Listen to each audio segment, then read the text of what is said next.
Okay, here's the common situation. You live on a busy street, sidewalk, got the driveway, oh, and a garage door that's open.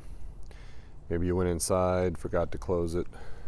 Maybe the kids opened it, went upstairs, and you got all this stuff in there. And no way to know if your garage is open. This is the problem. So I've got this nice little indicator in here that just shows garage doors open. As you can see, there's all sorts of angles here. It definitely grabs your attention. You can see it from all the way down the hallway. So here's the light off, and so when the garage is closed, it just stays off. And then when I do open it, I put a button inside here. But when I do open it, even just a little bit, the light goes off, and I'll show you how to rig the switch downstairs to do that. So here's the switch plate I used. This is just a mock-up of the one upstairs. So, but I just put a little 3mm LED in there, drilled a little hole, undersize the hole when you drill it so the LED kind of slips in. They're tapered so they'll fit in tight. But and then in the back, I just hooked up a couple of resistors. These are 470 ohm resistors, so it's just under 1,000 ohms. And then just ran a little jumper wire. Another thing to note, I just used glue, like from a glue gun, to set everything in there and insulate it. It worked real well. The glue guns are at Amazon, again, $12, and it comes with all the glue sticks, so probably more than you need in a lifetime. Okay, so here's the resistor and the LED. This is a blinking 3mm green LED, and you got to be specific about these. So they come in a pack of 100, again on Amazon, and it came with a pack of resistors. I think there's probably 100 of those in here too, but these are little 430 ohm resistors. I had 470 ohm already, but these came with these 430. So anyways, I think that whole pack was like $8. More LEDs than you'll know what to do with. Thing to note is there's a, you can see it, it's hard to see, there's a short side and a long side. Sorry, that's not focused very well, but the longer side's on the right, the shorter side's on the left. The longer side's the hot lead, the shorter side's the ground lead. So just so you know, if you hook it up backwards, it won't work. Okay, and as I mentioned, I used 5 volt to power my LED, but you can use any kind of wall plug. Just chop the end off and look at the rating on these. This is actually a 12 volt. You can see the output there, 1 amp. It's all DC, so just make sure you got an AC to DC converter. If you can start at 5 volt, I think you'll get closer to the light you want from the LED, and it's not too bright. But you can use this equation to figure out how much resistance you want or how much you need to get your LED to work properly. So there's the equation for the 5 volt that I used, and then you can just plug in 12 volt and do the same thing to get the resistance you need. Okay, so what I've done is just installed a security switch here. Just one of these magnetic switches you can get for your windows or doors, and just installed it here at the top of the garage door, and just made sure I had enough clearance so it doesn't catch or anything, and it's nice and close. So I've got it in there about 1/2 inch away. I think these have a tolerance of about 1 inch, 1.5 inches or so, but the closer the better. It'll make sure to engage the switch.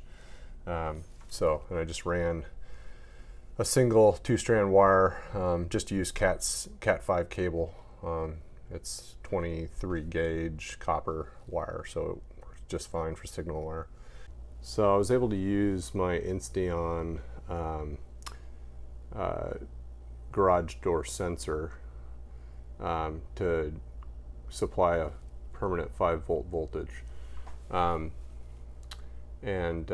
just run power off that permanent 5 volt over to a little switch box here, a little junction box. So as I mentioned, got the signal wire from the LED, from the junction box up there, and the power from the liftmaster.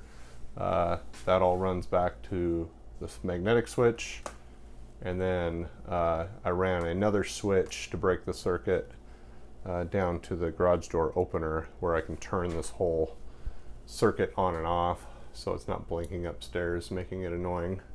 And then there's a wire run behind this pipe up here, and then goes into the wall there, and then that runs into my pantry and up to my light switch that's in the kitchen where the LED is.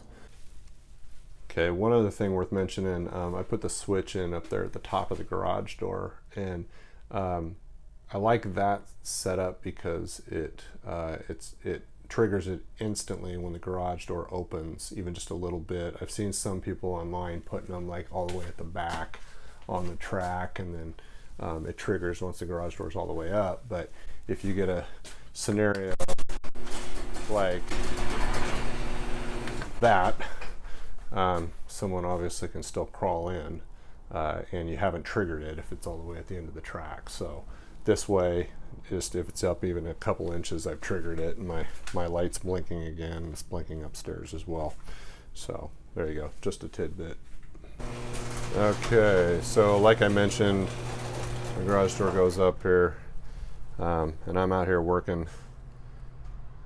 I really want to just leave it open because it makes it cooler in the garage, and I'm doing a project in here, and I want to be able to turn it off without that annoying light blinking upstairs. So you can see down here on my switch it's blinking, so I just turn that off, and then it's not blinking upstairs. I've broken the circuit.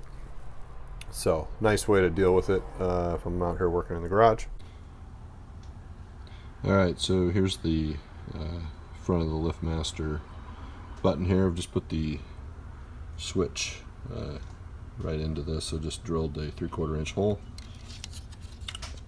popped right in there, right out the back.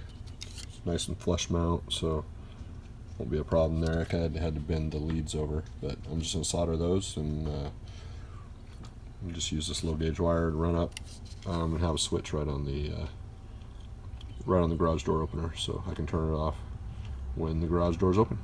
And I want it to be open, and I'm down here.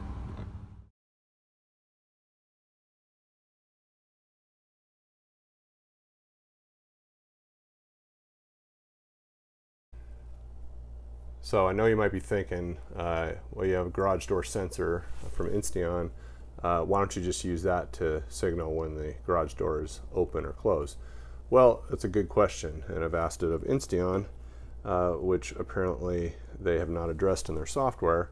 All they can do is send a text when the garage door opens and closes, but it doesn't tell you if it's open for any period of time. It doesn't have that customized function. So anybody from Insteon listening, fix your software. It's a simple fix. You should be able to send me a text every 2 minutes if the garage door is open, but nobody's built it in. So fix your software.